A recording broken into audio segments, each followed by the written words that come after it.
আসসালামু আলাইকুম। কবুতরের ২ টা জাত হয়। একটা হচ্ছে মাংসের জন্যে, আরেকটা হচ্ছে রেসিংয়ের জন্যে। তো আপনি ২ টা একসাথে পালন করতে পারবেন।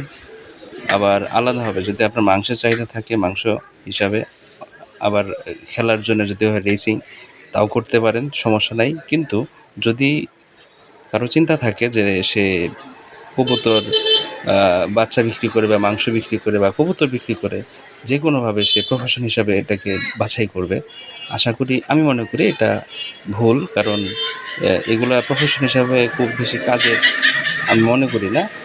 আমার মতে আমি দেখেছি যে ১০০ জনের ভিতরে সর্বোচ্চ ৫ থেকে ১০ জন সাকসেসফুল হয়, বাকি ৯০ জন ৯৫ জন কিন্তু ব্যর্থ হয়।